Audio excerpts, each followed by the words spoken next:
Bem, então, boa noite a todos. É uma honra estar aqui, né, presente nesse evento. É uma felicidade ter recebido esse convite da Liga e também do professor Taborda. Então, eu vou apresentar hoje para vocês também dados, né, do nosso grupo que vem trabalhando com o tema da violência e mulheres. O meu trabalho em específico trabalhou, né, com o tema dos fatores associados à história criminal em mulheres com transtornos mentais. E vou também apresentar, né, já que assim coordeno desde 2011 uma política pública aqui da Secretaria Estadual da Saúde, vou trazer um pouco, né, de como é que vem se operando esta política em termos de ampliar o acesso à atenção básica à população privada de liberdade. Pode passar. Ai, eu que passo. Bem, então, nas últimas décadas, né, houve um crescimento muito grande da população prisional feminina. No Brasil, nos últimos 10 anos, de 2002 até 2010, esse crescimento foi de 240%. Né? E nos últimos, entre 2008 e 2012, aqui no Rio Grande do Sul, esse aumento foi de 60%, e no Brasil, um aumento de 46%. E, segundo, então, o Plano Nacional de Política Criminal e Penitenciária, a criminalidade no país está muito vinculada ao abuso de drogas, especialmente ao crack, que também foi apontado como uma das causas do aumento da população carcerária no país. Logo, então, isso representa um grande, né, problema social, um problema crescente, dado o impacto que o comportamento antissocial de mulheres tem sobre as suas famílias, comunidades, sobre todos os indivíduos. No Brasil, nós encontramos muito pouco investimento na área das políticas públicas e também do sistema de justiça criminal, e ainda também existe pouco investimento na área de centros de pesquisas acadêmicos. Em termos de evolução de políticas públicas, houve, em 2003, uma portaria interministerial, uma portaria publicada entre Ministério da Justiça e Ministério da Saúde, que implantou o Plano Nacional de Saúde no sistema penitenciário. Esse plano, né, em 2003, ele previu a implantação de equipes multidisciplinares nos estabelecimentos prisionais, com a composição mínima de 7 profissionais de saúde, sendo eles, então, psicólogo, assistente social, médico, enfermeira, técnico de enfermagem, odontólogo e auxiliar de consultório dentário, com uma carga horária de 20 horas semanais, seguindo o critério de uma equipe para cada 500 pessoas presas. Essa portaria interministerial ela avançou muito pouco em nível nacional. No Rio Grande do Sul, houve uma outra trajetória. Foi criado, em 2006, um cofinanciamento para a implantação dessas equipes de atenção básica. Num primeiro momento, até 2010, foi um crescimento muito tímido dessas equipes. Houve a implantação de 8 equipes de saúde, de atenção básica nas prisões, entre, né, o plano de 2003 até 2010. E, nos últimos anos, de 2011 até agora, houve um aumento, né, passou para 24 o número de equipes de atenção básica trabalhando nas prisões. Então, o Rio Grande do Sul fez uma política pública, nesse caso, né, por meio do SUS estadual, com investimento próprio, porque o Plano Nacional não previa um financiamento adequado. E, com base, então, no modelo aqui do Rio Grande do Sul, essas equipes foram municipalizadas, ou seja, né, a atenção básica é um serviço equivalente, né, como está colocado em várias normativas internacionais, um serviço equivalente de atenção básica ao encontrado na rede dentro dos estabelecimentos prisionais. E, com base, então, no modelo aqui do Rio Grande do Sul, agora, dia 1º de abril de 2014, o Ministério da Saúde lançou uma nova portaria interministerial com normas para operacionalizar e financiar essas equipes em nível nacional, aí com financiamento muito mais adequado do que aquele de 2003, inclusive com a possibilidade de habilitação de equipes de saúde mental. Eu estou fugindo um pouco do tema das mulheres, mas como isso assim, são um avanço, né, e são algo muito atual, eu achei que caberia uma breve apresentação. Então, hoje, no Rio Grande do Sul, né, nós temos 24 equipes, isso é uma cobertura aproximada de 53% da população prisional coberta com atendimento de atenção básica. E agora, então, queria mostrar uma experiência, um vídeo de 2 minutos, que o canal Saúde fez uma filmagem na Unidade Básica de Saúde de Três Passos, para mostrar, então, como é que é feito e desenvolvido um pouco deste trabalho. Melhor para todos, inclusive para os que estão privados de liberdade. Em Três Passos, a atenção básica chega também para os detentos em um presídio estadual localizado no município. A saúde é um direito de todos, né? Tanto da pessoa que está livre na sociedade, como da pessoa que está privada da sua liberdade. Então, isso como um preceito básico da Constituição Nacional, alguém vai ter que fazer essa prestação de serviço. No nosso caso, né, a nossa unidade está contemplada devido a uma portaria interministerial, que existe desde 2003. Ele é feito da maneira normal, como é feito fora aqui de um presídio, dado a mesma atenção e o mesmo tratamento aos apenados. A iniciativa foi mais uma conquista do Conselho Municipal de Saúde. A Unidade de Saúde Prisional de Três Passos é a primeira do estado do Rio Grande do Sul. Antes de inaugurar, presidiários então vinham até aqui, porque era a referência. Então era uma situação bem constrangedora, porque a gente tinha que prestar assistência a essas pessoas, só que o local era impróprio, porque não querendo discriminar, mas já pensou que esse posto, as pessoas aguardando e chegam os agentes armados, né, com as pessoas algemadas, era um momento assim bastante constrangedor para até os presidiários, né? Então, tendo essa unidade lá dentro, facilitou um monte. Sendo provisórios ou já com condenação efetivada, eles vão passar por uma triagem tanto da parte bucal, odontológica, como a parte médica. A partir dessa triagem é feito todo o levantamento de saúde deles e aí se começa um trabalho em cima desse apenado.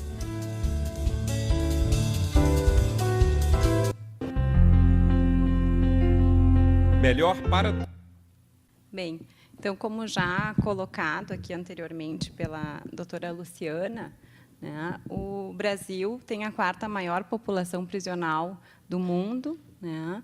Esse índice de 7% que tem aqui no Brasil é um índice bastante próximo a outros países. A maioria dos países tem uma taxa de encarceramento feminino de 2% a 7%. Vocês podem observar aqui no Rio Grande do Sul também nós temos em torno de 2.000 mulheres, então com uma taxa de 7%. Na Espanha também em torno de 7%. Né? Idade das mulheres, 56% tem até 34 anos, né? E o delito principal, né, 78% cometem crime de tráfico de drogas. O perfil socioeconômico, a doutora Helena trouxe um pouco, né? Então, são mulheres, a maioria, né, de minorias étnicas, baixo grau de escolaridade, classe social marginalizada, economicamente desfavorecidas. São mais propensas a serem mães solteiras, com famílias negligentes, pais ausentes ou encarcerados. E mais de 90% dessas mulheres são expostas à violência interpessoal ao longo da vida, incluindo, então, o abuso sexual, físico e psicológico. De forma que a condição socioeconômica, raça e etnia são fatores preditores, fatores de risco para a conduta antissocial. Um conceito que tem se usado hoje é de marginalização múltipla, porque essas mulheres geralmente têm mais de um fator, né? A confluência de fatores ligado à raça, ao gênero e à etnia indica um maior risco pessoal e social, ou seja, uma maior vulnerabilidade. Os transtornos mentais, a violência interpessoal e os traumas precoces, então, são altamente prevalentes em amostras femininas forenses. E a exposição à violência interpessoal e vitimização na infância trazem sequelas, né, graves sequelas ao estado de saúde, problemas de saúde mental, incluindo o abuso de álcool e drogas, e também o envolvimento com a criminalidade. Segundo dados das organizações internacionais, existe uma elevada prevalência de sintomas de estresse pós-traumático nessa população. O transtorno de uso de substâncias é o mais prevalente, varia de 30% a 60% da população prisional feminina, e as tentativas de suicídio também são comportamentos comuns. As experiências de vitimização, então, incluindo o abuso sexual, físico e a negligência e a violência doméstica na idade adulta, são, né, informações trazidas pelos estudos e pelos dados das organizações internacionais, bem como pouco contato prévio com políticas públicas. Em relação ao abuso sexual, ele é um fator de risco bem específico para a conduta antissocial em mulheres. Entre as mulheres presas, existe uma prevalência de 25% a 50% de abuso sexual. Reclusas com doença mental têm significativamente maiores taxas de revitimização sexual e física no cárcere. E no estudo do professor Taborda, então, que foi publicado recentemente, se encontrou 68,9% de mulheres com ao menos um diagnóstico psiquiátrico ao longo da vida e 39,2% nos últimos 12 meses, numa amostra de 617 mulheres dos presídios de São Paulo. Então, os estudos de revisão sistemática demonstram que os transtornos mentais são significativamente maiores em ambientes prisionais do que comparados à população em geral, né, com destaque para o abuso de álcool e drogas, e o transtorno de estresse pós-traumático. É um transtorno bastante prevalente, varia de 10% a 21%. Então, se acredita que essas taxas mais elevadas de abuso físico, sexual, negligência e eventos traumáticos precoces contribuem para maiores taxas, taxas mais elevadas de transtornos mentais nessa população. Como falado, então, o abuso sexual é um fator de risco específico e tem um efeito mais forte, para as meninas do que para os meninos em relação à conduta antissocial. Envolve um contínuo de famílias de risco, onde existe baixo monitoramento parental, baixa responsividade afetiva e altos níveis de negligência. E também um fator de risco familiar, porque o abuso traz outras violências, violência psicológica, afetando o modo de interação global da família, resultando também numa maior predisposição a problemas de saúde mental. Além disso, o abuso sexual expõe essa menina a outros ambientes de risco, com a subsequente vitimização na rua, trabalho sexual, distribuição e uso de drogas, e também o envolvimento com parceiros desviantes. Em relação ao trauma, a vitimização ou a rota de vitimização que percorrem essas meninas, envolve, então, a violência, a vitimização também está associada a maiores chances dos envolvimentos com os pares masculinos desviantes e com o uso de drogas. E o uso de drogas é muito relatado por essas mulheres para paralisar a dor da rejeição e do trauma. Então, o uso de drogas também leva ao roubo, à prostituição, para sustentar o abuso das drogas própria e do parceiro. São, muitas vezes, cúmplices dos parceiros nos crimes, com medo de ameaça ou de que temem pela perda do amor, mas também são envolvidas com os atos criminosos, muitas são mães solteiras, porque é um meio de vida fácil, então ajuda, facilita o sustento familiar. Só no Madre Pelletier, em torno de 44% das mulheres que são presas estão envolvidas numa relação de violência de parceiro íntimo. Então, esse é um dado bastante expressivo. E os trabalhos, os programas de saúde mental, então, precisam olhar para essas especificidades de mulheres no cárcere, para que se trabalhem efetivamente, né, com estratégias de empoderamento e para que busquem o enfrentamento, né, estratégias também de enfrentamento quando retornem para as ruas, diferentes daquelas que levaram elas, né, da vitimização que levou elas à atitude, ao comportamento criminal. Então, existe esse envolvimento em relações marcadas pela violência com parceiro íntimo, e isso representa um contexto de condutas, onde elas são, ao mesmo tempo, vítimas e, ao mesmo tempo, possuem comportamentos antissociais. Não é incomum também encontrar gravidez não planejada e a acumulação de muitos traumas, né? E, logo, né, o prejuízo que isso traz para a geração seguinte. Agora eu vou apresentar um pouquinho, então, da pesquisa. O professor Taborda, meu orientador do doutorado. Vou trazer, então, os dados relacionados aos fatores associados à história criminal em mulheres com transtorno mental. Nós fizemos um estudo caso-controle, 66 mulheres reclusas com transtorno mental foram pareadas em idade e escolaridade a um grupo de 29 mulheres com transtorno mental sem história pessoal de delito. Então, a nossa pergunta, o nosso problema, por que algumas mulheres com transtorno mental cometem delito e outras não? Nós avaliamos variáveis sociodemográficas, criminais e clínicas com protocolos padrões. Também foi usada uma entrevista diagnóstica, que é a Mini Plus, e um questionário sobre trauma na infância, o CTQ, que, nesse estudo em específico, nós só avaliamos a variável abuso sexual.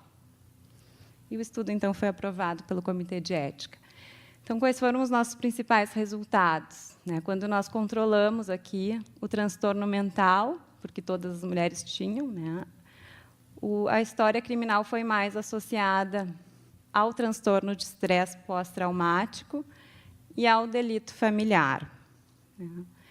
Quando nós avaliamos apenas um grupo que também foi pareado e que tinha transtorno mental severo,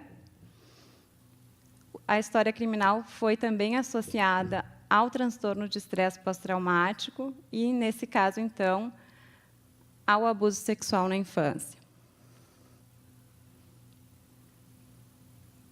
Nós, em função do delineamento, não foi um estudo longitudinal, nós podemos afirmar uma grande associação do TEPT com história criminal, mas nós não sabemos se o TEPT foi fator de risco para a história criminal ou se ele se desenvolveu no cárcere ou após o cometimento do crime. E nós não encontramos, nesse estudo, associação entre TEPT e abuso sexual na infância, embora sejam muito frequentes os relatos na literatura de sintomas de estresse pós-traumático em mulheres expostas ao abuso sexual. Então, é provável que, no contexto da história de vida de mulheres encarceradas, existem outras formas de violência, que não só o abuso, também trazido pelo estudo da Helena, como o abuso emocional, o abuso físico e a negligência.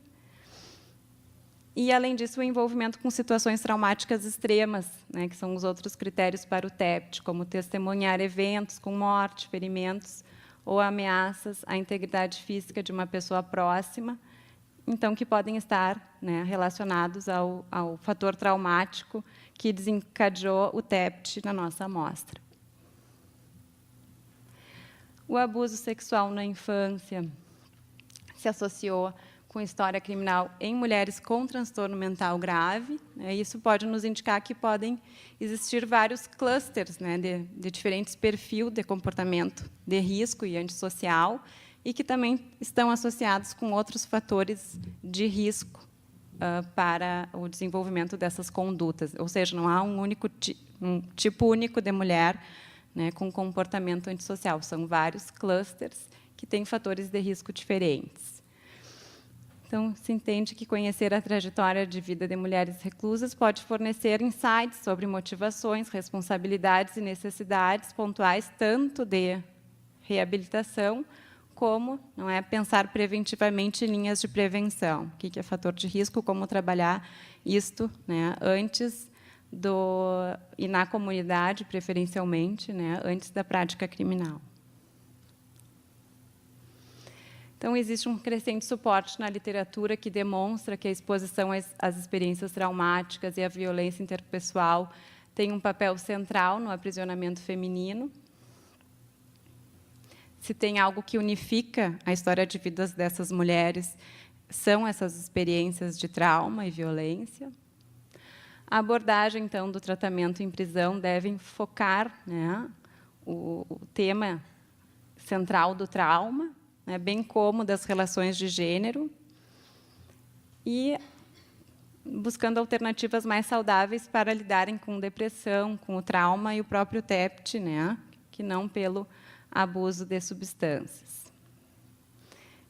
Além disso, o impacto cumulativo do trauma, ou seja, viver, né, múltiplos traumas, requer um tratamento de longo prazo e a criação de linhas de cuidado dentro da prisão, fora da prisão. Um dado assim que nos mostra, né, um caminho para se trabalhar é com apoio social, né, que envolve o aconselhamento familiar, apoio afetivo e financeiro, também estratégias de dependência do parceiro, né, elas são relacionadas a um menor, quando existentes, né, menor abuso de substâncias, prostituição, gravidez não planejada e depressão em mulheres vítimas de violência. Então, esse pode ser um caminho também, porque minimiza a exposição a riscos que estão associados ao comportamento criminal. Muito obrigada.